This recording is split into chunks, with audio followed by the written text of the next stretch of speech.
this panel is titled "Strategies for Approaching Your Own Firm's IAM Compliance." Right? We have three market practitioners, and we have two of our vendor partners, and you'll hear from them as well. So if I could start with, Tara, would you mind introducing yourself, please? And then we'll get started, and we'll move left to right. Sure. Hi, my name's Tara McCleskey. I run derivatives operations and collateral management at MetLife. Hi, Yaron Katz. From Cormont, we have collateral service provided for Brevan Howard, which was the first hedge fund in scope for Phase 3. Hi, Diana Shapiro. I head up the collateral services business at Citi. Christopher Nordland. I'm product manager at TriOptima. I'm leading the development of the IAM exposure manager that we built in collaboration with AcadiaSoft. John Pucciarelli, you've met me before. And Gareth Jones, I'm the Chief Operating Officer of DTCC Euroclear Global Collateral. All right, thank you. So we'll jump right into the first question. I'm going to address this to Yaron, Diana, and Tara. We'll start with Yaron. So, Yaron, you have a unique perspective, right? Working with the only buy-side firm that has gone live with the initial margin rules so far. And can you talk a little bit about what worked well? We're gonna explore sort of all angles of your IAM compliance effort, right? But can you talk about what went well that you would suggest that others consider as they follow you down this path? Yeah, I think timing and early preparation is the key thing for successful implementation of UMR. We discussed this briefly on the first panel, but you must start as soon as possible. So in 2016, we started monitoring the ANA. We thought originally that we will be Phase 4, but we ended up being Phase 3, and that was only 2 months before we started calculating the average on March, April, and May. So we were surprised, and you can be sure that our counterparties were very surprised as well. That's not something they can predict because obviously they know the ANA just that you have with them. They don't know your total ANA. And the minute we found out, we let all our counterparties know, and that's, I think, crucial for successful implementation. So that's the first step, because there are a lot of things which are not dependent on you. So the bottleneck, I think, this time for Phase 4 and 5 will be the custodians. So again, we were the first fund, I think, to onboard Euroclear for margin purposes. The process took like 3 or 4 months, just the KYC and all the operations involved, and there was huge pressure from all the counterparties to have us on board. And that was when we were the first. So you can just imagine what happened when hundreds or thousands of new agreements will need to be on those platforms. And typically the European banks will use Euroclear, the US will use BNY or JPM. That's the biggest. And again, as previously mentioned on the panel, you can't tell them to use something else. They need to have their whole mixed bag in one place, and it means you must get on board.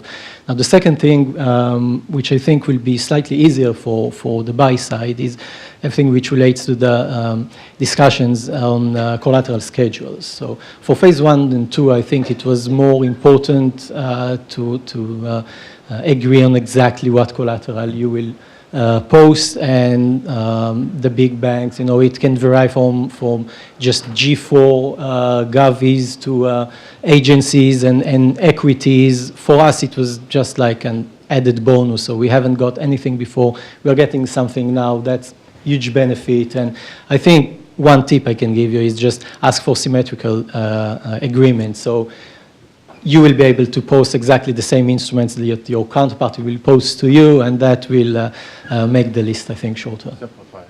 Yeah. Okay. Diana, you bring Citi Collateral Services. You bring a slightly different twist to this panel. Talk about your preparation, please.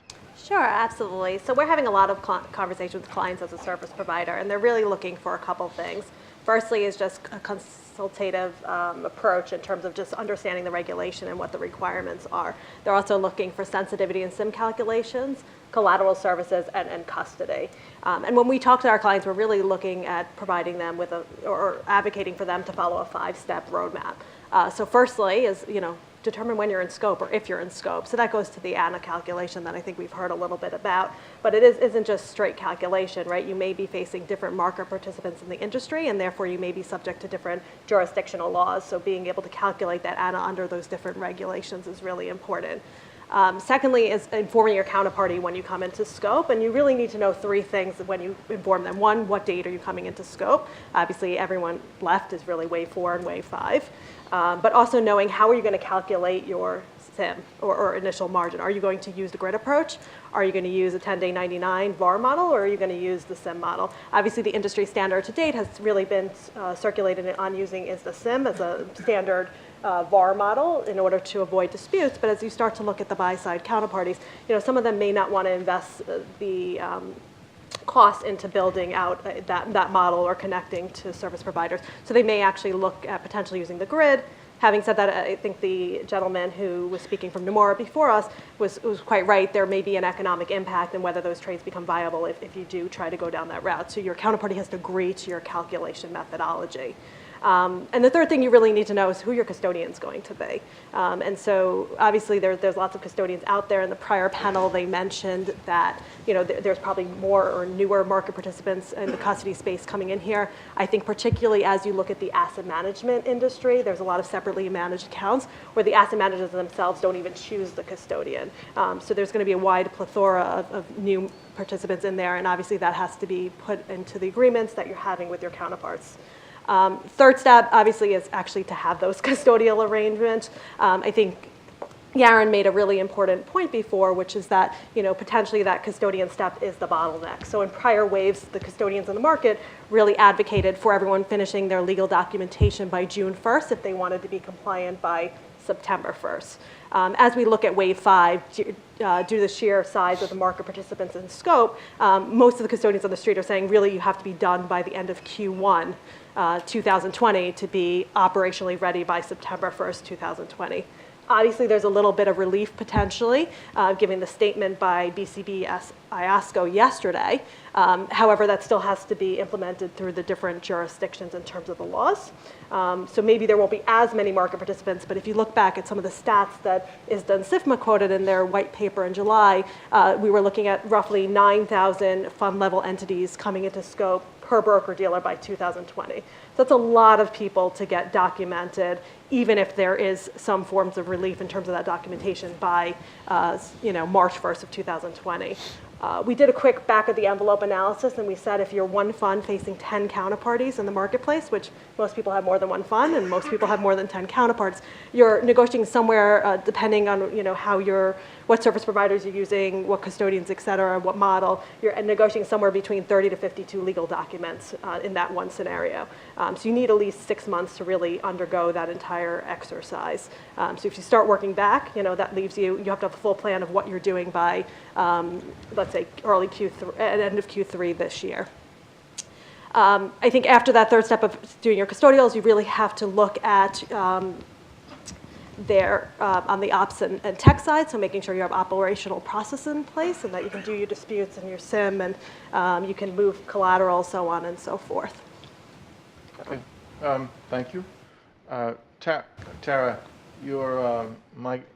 I'm going to take a guess and say you're going to talk about preparing early, right? You guys are early birds, right? So. Yeah, well, we have a big ship to turn, so it takes sometimes a while. But I think I heard people talking and saying that it was a 12 to 18-month project, and I would sort of disagree. We started early 2018, started having discussions with the custodians, started doing a custodian RFP. So I think that the enormity of this undertaking for the Phase 5 clients or participants is very large. I think, Dan mentioned 5 phases, or 5 steps, I couldn't agree more. But I really think the first step is custodian, picking your custodian. You want to make sure that the custodian that you choose, that you're going to be a priority client for them. I think that the second step is really like 2 introspective questions. Do you have a robust collateral system? Do you have a robust risk system? Because historically, collateral has been really like an operations exercise, right? And over the past few years, collateral has become a much more high-level operational exercise that we do. But this phase of compliance is really all about risk, right? So you have to get your front office involved. You have to have a risk middle office. A lot of the phase 5 clients don't really have potential robust collateral management system. So you have to figure out if that's something you're willing to build, or you're going to potentially outsource the CRIF calculation. You're going to potentially outsource your collateral management. You have to think about the different jurisdictional ways to be in compliance. A lot of people think of just US-centric, but the rules are very different in Asia or in Europe. And in Asia, you might need approval to use the model. You might need to perform back testing, which you don't necessarily need to do in the US being a phase 5 client. So that's a whole nother level of complexity you need to think about. What else? I lost my train of thought. So then, just the implementation. We've broken our project down into 3 streams. We think about it as a legal work stream. We think about it as collateral, and then analytics. And each of them have dependencies upon one another. And I think I echo the point that we're looking to have all of our CSAs and ACAs completed by the first quarter so that we can make sure that we are ready for the September timeline. I think one thing you also want to do is make sure that you're prioritizing your counterparties that you're engaging with, because they will be prioritizing you. And at least that's what we've heard. So we want to make sure that we're focusing on our tier 1 clients to make sure they're the people that we're up and running with by Q1, and then we have subsequent tiers of our counterparties to make sure that we'll be in compliance. So, yep. Christopher, you as our partner in the IM Exposure Manager service, you quoted me a statistic the other day. I asked you a question. How many times a day do we calculate? How many times a day would you estimate that we calculate SIM? We do a SIM calculation, right? And what is that number? Yeah, we estimated it to be 7 million times a day. About 7 million times. 7 million SIM calculations a day. Yeah. And when we talked about the preparation for you had an interesting take on individual firms' preparation for phase 4 and 5 now, what they can be doing now to get ahead of this Yep. IM piece of it. Why don't you share that? I think we've heard a lot of good things with the CSA, like the negotiation of the repapering, and then the custodians and automation of the margin call processing. But the piece that we might have not been talking about that much so far is the calculation, reconciliation, and dispute management, which is what we do in IMEM. So what I would do on that part to prepare my firm would be to first decide which model are we going to use. Are we going to use the grid or schedule? It has different names. Or the SIM model. The grid or schedule is a very simple model. It's just a notional times a percentage, so anyone can perform that calculation. But it's, depending on the size of your portfolio, it's about 10 to 15 times more expensive than the SIM model. So you're not going to be super popular with your counterparties if you go for that model in some cases. And only 0.1% of the trades is under the schedule model on the platform today. So it's very few who has actually went for the schedule model. That's a good. I wanted to pause to emphasize that point. If you could repeat that, you said 0.1% of the. Yeah, it's not even 0.1%. So it's a tiny amount of trades everybody uses SIM today, right? That's kind of the point. Everyone has decided to use SIM, which is great because it's easier to reconcile. But when you made that decision to go for schedule or SIM, I would start looking at my team, like the Collateral team, who is working in the team, because it requires a bit more mathematical background to work with the SIM model than to work with the standard VM Collateral calls. because the model, I wouldn't say that it's complicated on a very deep level mathematically, but it requires some kind of linear algebra, because it's matrix multiplication and some kind of stochastics, understanding correlation and see the netting effects when you try to investigate the disputes. That absolutely helps. And then I would talk to my IT department to see what we can pull from our risk system. If we can pull the CRIF file, which is the standard format that IST has created for calculation of SIM, it's basically deltas and vegas for all the trades. So if you can manage to put that together yourself, yeah, that's perfect. Then you'll use that, upload that to us, and we'll calculate. If you can't put that together, there are, as we've discussed earlier, third-party vendors who has a CRIF generator. So you'll upload your trade file to a vendor, and they'll create the CRIF and automatically load it to IMEM. We have our own solution. Arcadia has one in the hub, so I think there's a couple of others out there. Then when we were able to calculate, the last piece that I would give you advice on is to take a look at your processes around your variation margin dispute resolution today, because it's going to help you a lot if you have a perfectly aligned portfolio for VM, because it's the same trades that you're going to calculate and reconcile in the IAM Exposure Manager. So if you have 0 diffs in VM, that means that you have 0 diffs on the economic fields that you put into the calculation of the deltas and vegas. You are in a pretty good position to have 0 disputes as well. So yes. I would definitely look at the reconciliation done today on the VM side.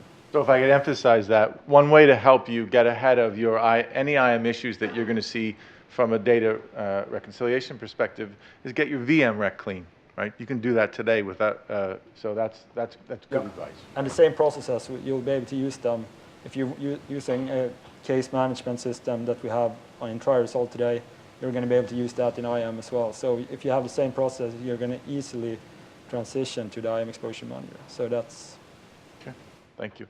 So that's my Gareth, I thought it was Andrew that teed you up really, Baron from Nomura, who teed you up last time very well when he said, we know there's going to be a lot more custodians in phase 5.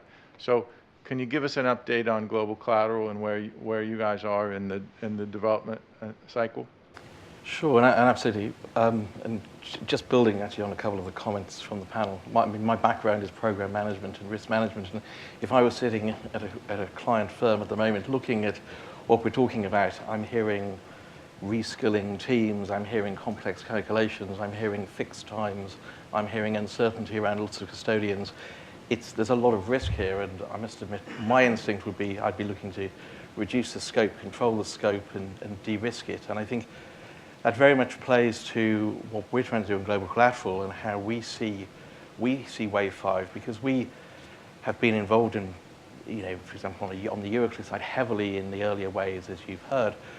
But we see Wave 5 as a totally different ballgame. We see the number of parties who are involved and the different types of entities who are involved means it really is a completely different world to the previous waves.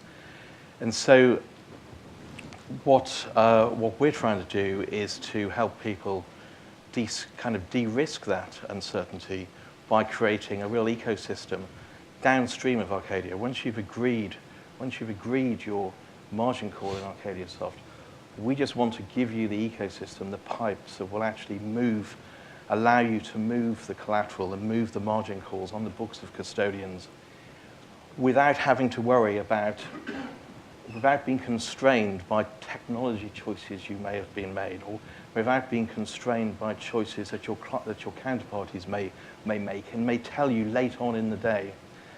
So what we've done with the margin transit utility is we are able to take margin calls from Arcadia Soft, and we are able to route those margin calls. We've got the standing settlement instruction information for margin calls, able to route those to custodians, both custodians and tri-party agents. And I mean, that's really important, because you heard earlier a really excellent the case for tri-party, the benefits of bulk allocation that was made. And somebody who works for a tri-party agent in my spare time, yes, absolutely, it's true. But it's also not right for everybody. I'll give you an example. I was a major US dealer on Monday, and I asked them what their plans were for Wave 5, and they said, absolutely, it's tri-party. We're going to do exactly the same thing we've done for Waves 1, 2, and 3.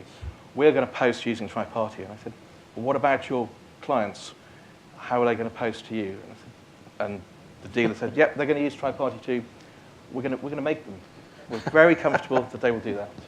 Okay, fine. A couple of hours later, I was at major US custodian.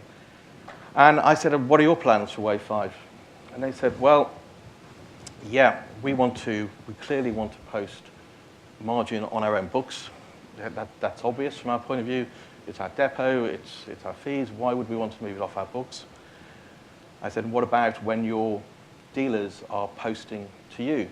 Presumably you're looking to join tri-party agents or to represent, which is a model we have on the global Collateral side. You're looking to represent your clients at the tri-party agent.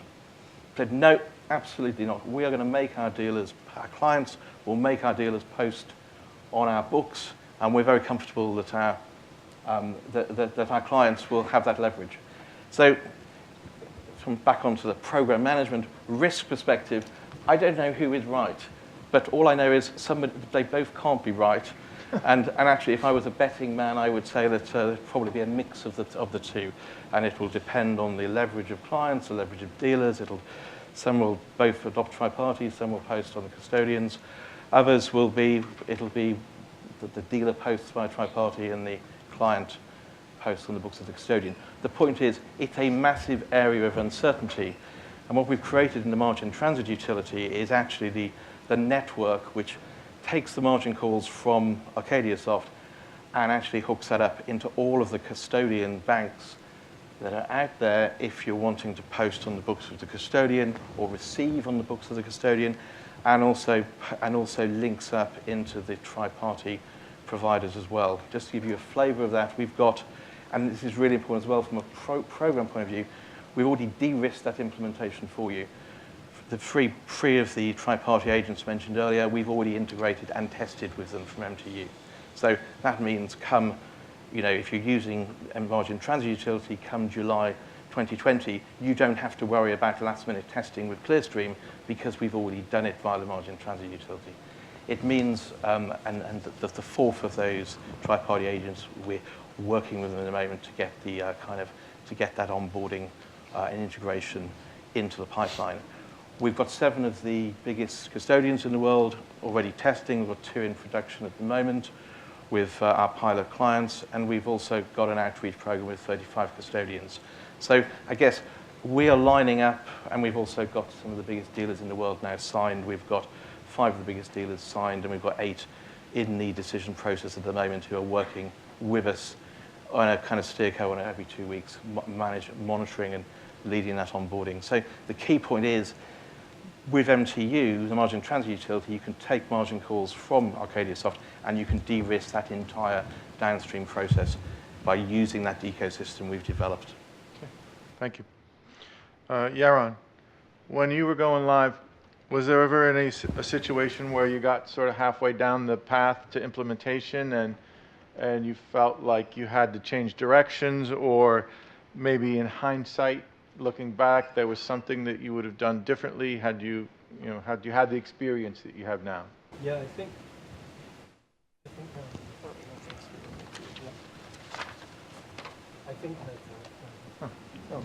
no, it works.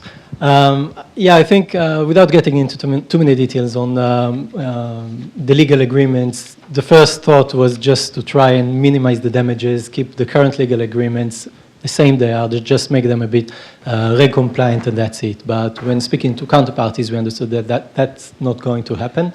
They need to have signed opinions on everything. They need to take the original agreements and just make some amendments to make the commercial terms in line with what we previously had. But you can't repaper the current agreement. You need to have everything from scratch. The second thing I think refers to the methodology used, and we've touched this briefly before. Since we were surprised by being caught at phase 3, we didn't have a C model already in place. We didn't have any backtesting. We didn't know what initial margin we were expected to pay. We didn't have any history from our counterparties. And again, we wanted to make sure that we won't pay much more. That's in line with our counterparties who didn't change their credit appetite towards the fund. If they could charge exactly the same, they would have done so. It doesn't matter that there is a new regulation.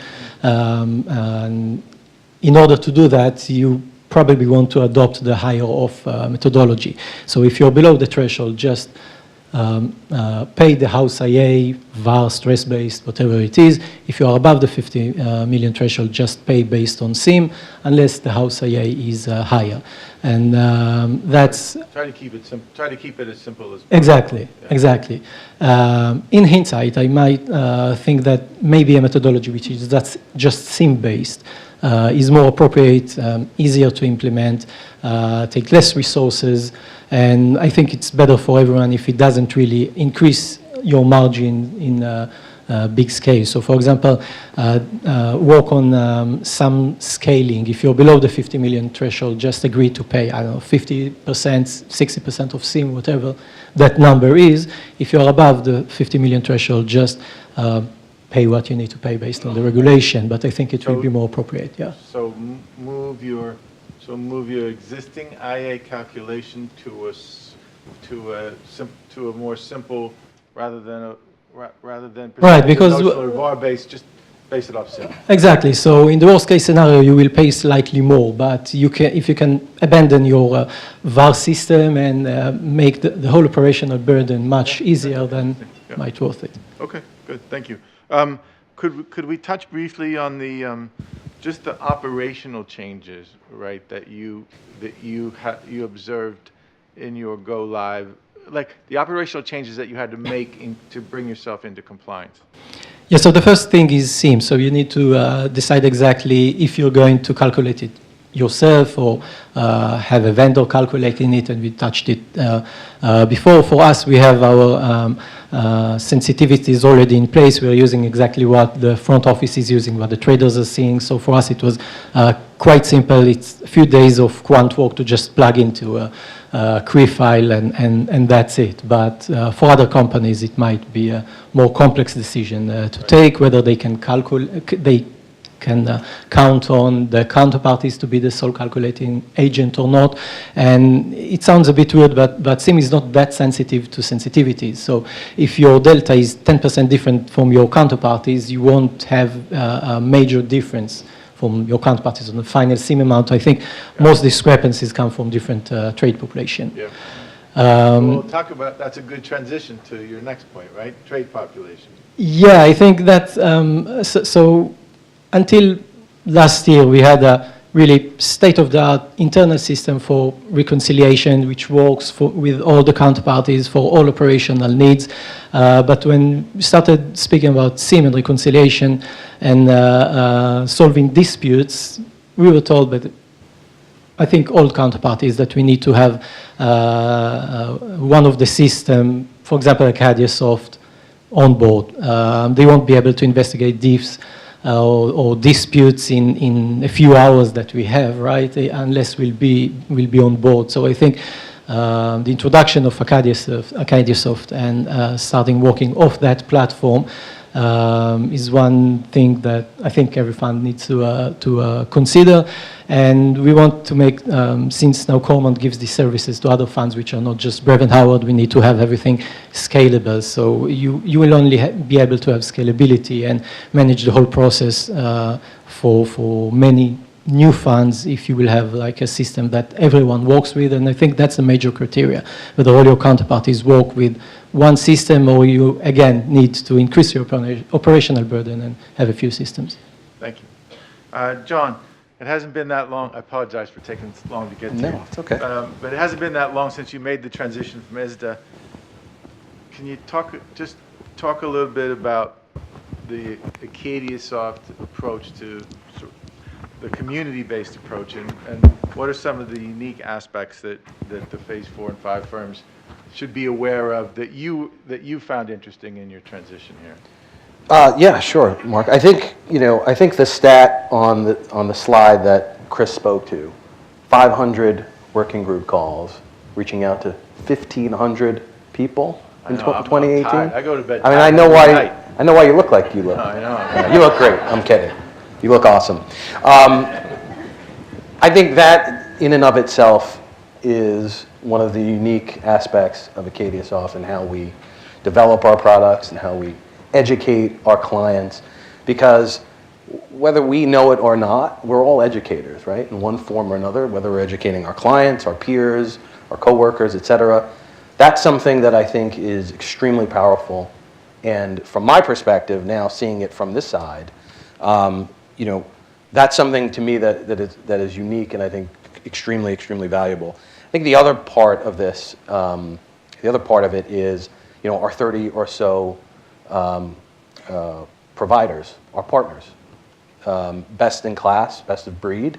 We have created and we are creating that network. Mm-hmm. That network effect to me is something that when I was at ISDA and we started talking about, what's the future of Collateral, and we'll get into, I think Chris will talk more about that later. But it is that network effect. It is that interoperability. It is working with everyone and not just sitting in a silo and saying, okay, I have this fancy new, piece of software. It is working with everyone. It is cooperation. So to me, that is kind of that foundation. I think the education piece is also important. I think especially going forward, right? Yeah. Phase 5 firms are still in desperate need of understanding the impacts of these rules, even though we continue to have our conferences and people have these discussions, and how our tools are going to solve their problems, right? It's that simple. I think to me, that's the real value, and that's kind of my initial take on kind of how we're built. Diana and Tara, we'll close out and then we'll get some questions from the audience. So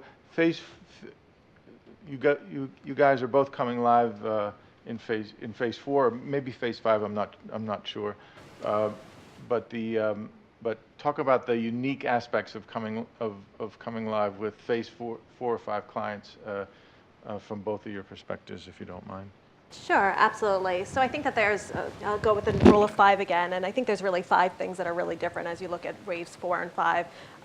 Some of them we touched on before. So for example, the number of market participants in scope, right? So you're going from roughly 35 to 40 counterparties globally who came into scope for the rules in waves 1 through 3. We're now astronomically increasing that to 9,000 fund level entities per broker dealer. So the same a finite number of resources will be available, and street-wide people will be competing for those same resources in a relatively short period of time. I think secondly would be that IAM's new to a lot of the people coming into waves 4 and 5. So if you think about the buy side, typically, they don't, certain market participants such as hedge funds, et cetera, pay independent amount. But a lot of the buy side, particularly the long only guys, are not posting initial margin today. So this is a fundamental shift, not only in terms of their operational capabilities to do sensitivity sims, et cetera, but also in terms of, what is the impact on potentially the drag on their fund's performance. I think then you start to look at the custody models. Obviously, we touched on that a little bit already, but as you look at the buy side, I think a lot more market participants will move towards a third-party custody model, while some will continue to use tri-party, whereas the first 3 waves was very focused on tri-party. Another that we haven't touched upon is really cash as collateral. So there's a number of market participants, particularly as we look at waves 4 and 5, that tend to use cash for all of their margin calls, not because it's better economically, but over the last few years, from an interest rate perspective, it has been relatively cheap, and it's very easy to handle operationally. As you look at the uncleared margin rules, cash as collateral is going to be extremely difficult. Under the URUS rules, for example, it specifically says that if you're posting cash as collateral, you're taking credit risk to the custodian, and therefore the custodian has an obligation to reinvest those cash assets within a 24-hour period. So what can you reinvest it in? You really only have 2 options. One is into money market funds. There are very few money market funds street-wide that actually meet the regulatory eligibility. I think we looked at it from a markets perspective, and there were about 4 money market funds that we could identify. So you're looking at a very narrow scope, and operationally, the custodians need to be prepared to do that under both a tri-party and third-party model. The other option is T-bills, and then you start to think about, if you're going to reinvest into T-bill, does it make sense to do that prior to posting as opposed to posting that margin? The last area that I would touch upon in terms of a key difference is the assets. So if you think about, the wave 4 or 5, market participants, some of them, or a lot of them, are running individual funds, and the asset makeup of those funds may vary quite drastically. And so when you think about the eligible collateral, you may start to see the amount or the types of collateral that are eligible in the agreements to start to go down the credit quality grid. So maybe they're having larger haircuts, but at the same time, those are assets that are readily available in the fund. And so effectively, they're reducing the opportunity costs and therefore the long-term drags on the fund's performance. So I think you'll start to see a wider mix there, which obviously has operational implications, but and obviously on the legal side in the CSAs. Tara?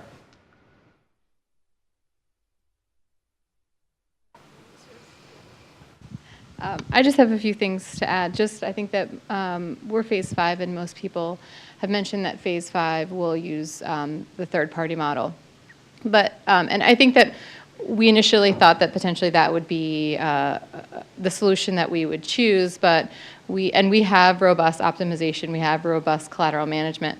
But I think that when we looked at the enormous amount of operational work that we would have to undertake, we thought that potentially tri-party would be a better solution. But then when we evaluated the costs, we realized that we made the decision by legal entity and how active each legal entity is. So I think that it's not necessarily a third party or tri-party. It can be both, and maybe you can make that decision at the legal entity level based on how active you think that legal entity is.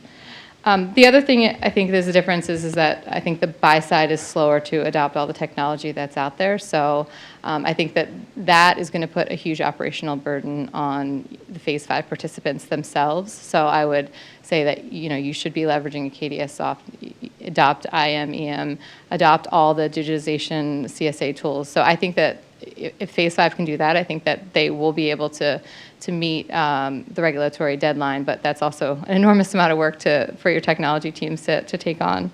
And just lastly, the phase 5 participants are also sort of smaller organizations, and they necessarily aren't global organizations. Some of them are, some of them aren't. But one thing we found that when we were looking at meeting the SLAs and meeting the collateral timelines, that we did have to implement sort of a risk middle office overseas to actually make sure that our reconciliations at Acadia for IMEM will be clean when we walk in the door to exchange collateral. So, the resourcing that you need to think about and the follow the sun model that you might need to implement if you have Asia or European collateral requirements is really kind of an enormous task that you want to think about. So, Thank you. We'll turn to the